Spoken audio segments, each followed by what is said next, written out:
5. Curry hits a three. 4. Just for the drive. Deep left field. 3. Patrick hit by Watt. Sack number 10. 2. Messi with a record-breaking goal. 1. Welcome to BSS Sports. Now, here are your hosts, Steve and Trevor.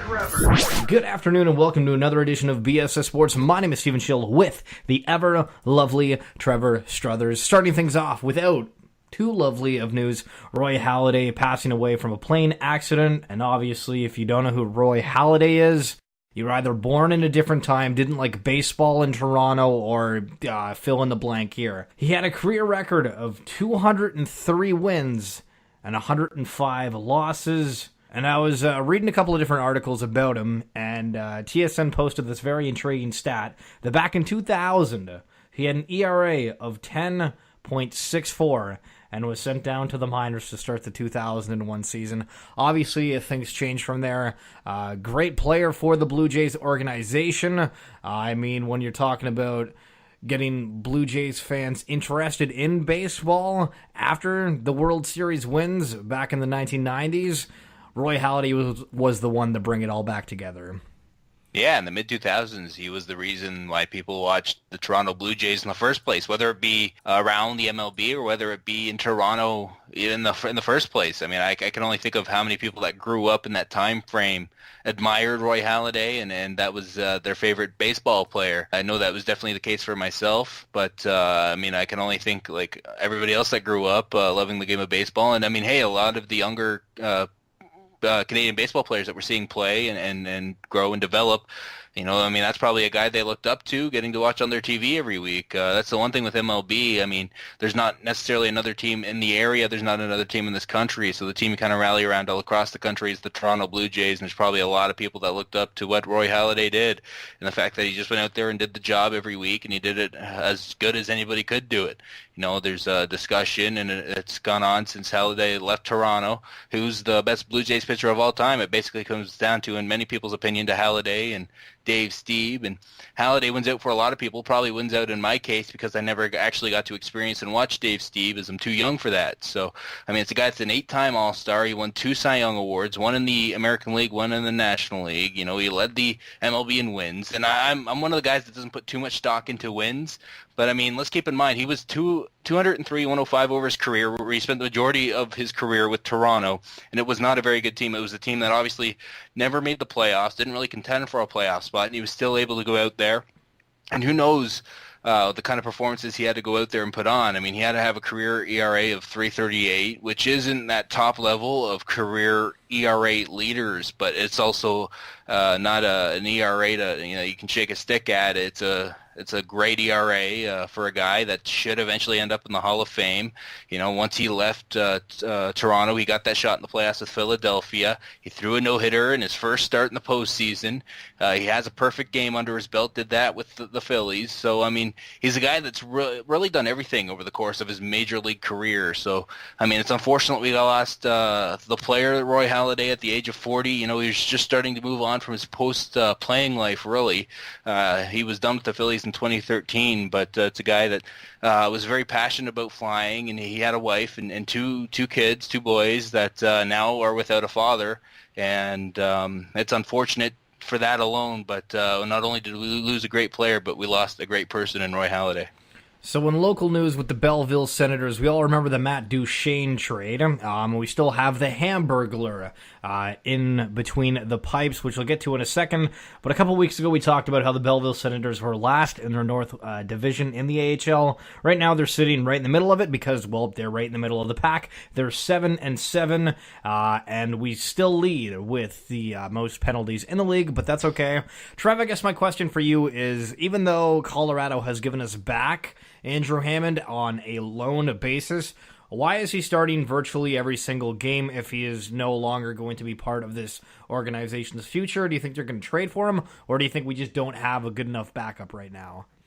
Well, the goaltending situation with the Belleville Senators is interesting to a point. And, I mean, the Ottawa Senators are just coming back from Sweden now, and so they called up an extra goaltender in Marcus Högberg, who has spent time at the ECHL level this year. That is a guy that could eventually be in the crease for Belleville later on this year, a young goaltender that has a promising future for the Ottawa Senators and potentially the Belleville Senators. And Andrew Hammond right now has been their solid guy in net to this point. He's been the better goaltender compared to the Kingston native Danny Taylor, who is the current backup. Andrew Hammond's kind of been the guy that is that guy that, I mean, let's not forget the Hamburglar NHL experience that he picked up. That obviously doesn't hurt. Danny Taylor's been a career AHL guy. That's kind of been his peak with minor appearances at the NHL level. And apart from that, Chris Dreiger is now finally getting healthy, and he backed up actually the last game for the Belleville Senators on Saturday. So Dreiger is now starting to work his way into that goaltending conversation to make it a bit of a three-headed monster, and that's with Högberg currently out of the picture. So there are about 4 guys right now that you can see working their way into the crease. So once Andrew Hammond, eventually what the plan is, I guess, is that Colorado plans to try to flip him somewhere else, get rid of that contract, and have Andrew Hammond go to somewhere where he can be used, maybe even at the NHL level. But right now he's on loan to the Belleville Senators because there is no use for him right now in the Colorado organization. And so he's playing here. He's playing relatively well for Belleville. And once he's gone, it'll open up the door for a Chris Dreiger that is now healthy enough to be dressing. And Chris Dreiger will probably at that point, in my opinion, become the starting goaltender of this team. But maybe we can't rule out Danny Taylor just yet of having a shot at that role because he's going to be given the opportunity over these next few weeks to kind of see what he can do. So it's kind of many bodies are involved in this whole goaltending situation, but any one of them can end up being the starter once Andrew Hammond is eventually moved on, assuming that happens. You're listening to BSS Sports with Trevor, Struthers, and Stephen Schill on Alternative Radio 91X. Moving to NFL talk, Roger Goodell, the one commissioner in all of sports that the world just really doesn't like a whole lot.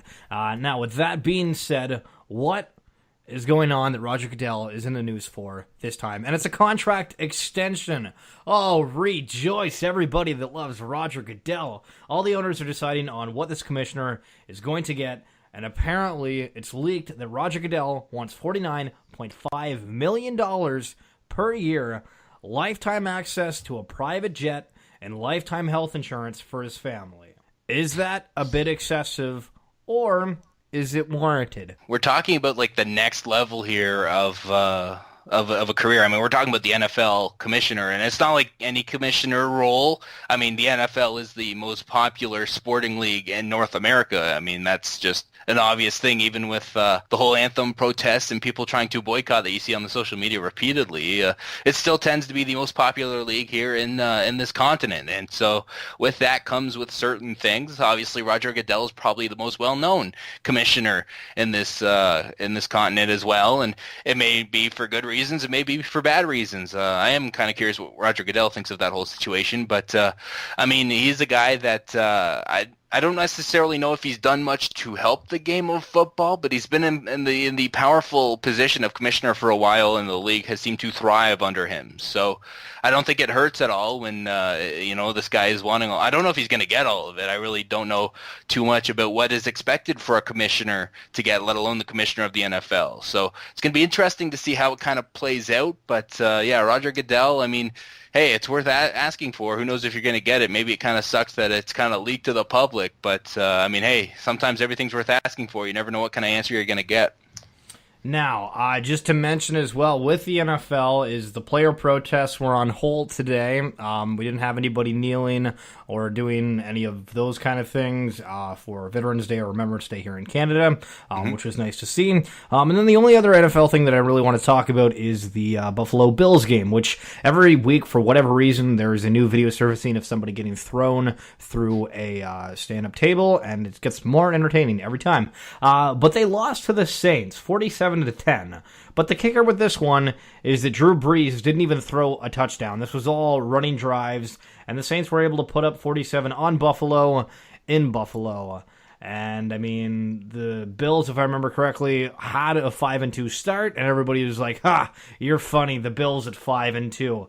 But seeing how this game went, you'd kind of be questioning, but do you think Tyrod Taylor is still going to be a playoff quarterback? I mean, the loss to the Saints you could kind of see coming. It's the loss last week to the Jets that's really going to hurt them moving forward, that loss on Thursday Night Football. I mean, looking ahead to their schedule, they have the Patriots twice still, including once on the road. They have the Chiefs in a couple of weeks coming up. There are winnable games against teams like the Colts and the Chargers. Even next week's a winnable game. But, I mean, other than that, you have the Dolphins a couple of times. And that's a team that, I mean, if the Jets are going to beat you, you got to put the Dolphins in the conversation as a team that could end up beating you as well. So it's not necessarily an easy schedule from here on out for the Bills, so it's important to win the games you can, and it was an unfortunate showing. Tyrod Taylor did not play a good game. You know, their offense virtually relies on the play of LaShawn McCoy, and even with the addition of Kelvin Benjamin, he really didn't contribute much as a chance to be the number one receiver on this Bills team. And so maybe that has something to do with the fact that this was the first game it's Tyrod Taylor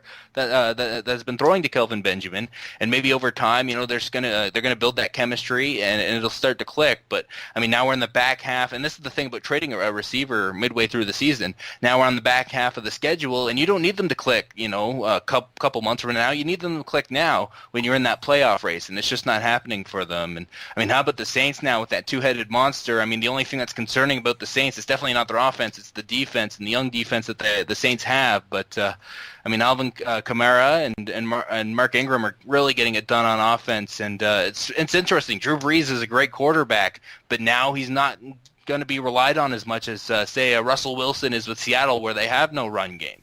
Right now, Drew Brees can really rely on his running backs and can make the big passes when he needs to make the big passes on those third and long situations. And so it's a really great situation for the Saints offense. If their defense can play solid throughout the year, I like their chances of maybe going on a playoff run. Now you're talking about a two-headed monster, and in the NBA, that'd be Anthony Davis and DeMarcus Cousins. We'll get to that in a second. We'll talk Raptors and Celtics. Okay, so the Raptors lose to the Celtics, who have won their 12th straight, which is wild thinking about what happened in that first game of the season with the Cleveland Cavaliers. Now, the Celtics as a whole are still being incredible. But the thing on top of this was Kyrie Irving wasn't even playing in this game against the Raptors. And now, when you're talking about a team, Boston is a team. There's no player. Kyrie Irving is the closest, but there's no player on that roster that's in the top 20 in points leaders like throughout the entire NBA. Obviously, meaning everybody is scoring. If you hear all the Kyrie Irving talks this year, it's he's looking for the right play. He's passing it up more. There's more fluidity to his game, etc., etc. Now, on the flip side, with Toronto, you have your big man, Jose Valanciunas, who is averaging 8 rebounds a game. 8. He is supposed to be your big man, the man in the middle, getting rebounds. I'm thinking that number should be way up there. And then number 3, the big problem here, Bruno Caboclo, for some reason, is still on the roster. He's averaging 3 minutes a game, but no other stat line apart from that. This is the guy they were saying, he's going to be a 2-year project. No, a 3-year, a 4-year, a 5-year, a 6, a 7. Maybe I'm getting ahead of myself, but the Raptors definitely aren't really doing much by keeping this guy on the roster, and Jonas Valanciunas needs to step up because everything's going on to DeMar DeRozan, and I've barely seen any Kyle Lowry headlines this year. I just don't know what's going on with this team. Yeah, Caboclo still might be 3 years away from being 3 years away, but Valanciunas has underperformed this year. DeMar DeRozan, Kyle Lowry haven't been the players that you necessarily want them to be, and really the key on that has been late in the fourth quarter in that Celtics game. You have a chance off of a fortunate play for the Raptors is the way I'll put it, on an offensive foul against the Celtics right after it seems like they may have won the game. They get the ball back with a few seconds. Lowry gets the ball. He goes to DeRozan. It's basically a DeRozan ISO play, which the Raptors rely on when they need that last-second bucket, and it still doesn't work. So that's something that has to change because it's obviously not really working, and ultimately it was a missed opportunity for the Raptors to end that winning streak and to beat the Celtics. They're without Gordon Hayward, which doesn't seem to affect this team at all because they've won 12 straight, and now without Kyrie Irving for this game, they still find a way to get the job done, and I think a lot of that has to be said. I mean, they put up points, 95 points that the Celtics put up. The Toronto Raptors, there's something to be said about that, how they can't come up in that big spot and come up with a win over a team without their star player, and so that's something that if the Raptors can't beat the Celtics without Kyrie Irving, when are they going to beat this team, you know? And you think about a potential playoff series between the two, if it could happen in the second round or the third round, you know, it's going to be a big deal if you can't beat this team, you know? I mean, they're maybe the new Cleveland in that sense. So if you're the Raptors, you have to find a way to beat Boston in the first place, with or without Kyrie Irving, because he's going to be back and he's going to be a great player and he's going to be a difference maker and a game changer. If you can't beat the Celtics without him, then when are you going to beat them? And that's the big thing the Raptors have to kind of consider, because it was definitely an unfortunate one. You're up by 5 at the half and you end up falling by 1 point when you had the last possession. It's a really unfortunate thing for the Raptors that they have to figure out. I think something's greasy going to be happening with the Raptors. Last couple of points I did mention earlier about the Pelicans and the two-headed monster. If you get a chance to watch a Pelicans game this year, Anthony Davis and DeMarcus Cousins are some of the funnest players to watch. That's it for this edition of BSS Sports. Make sure to like us on Facebook and follow us on Twitter at BSS Sports, archiving all of our works on YouTube at BSS Productions. For Trevor, Struthers, and myself, Stephen Schill, we'll catch you next Monday.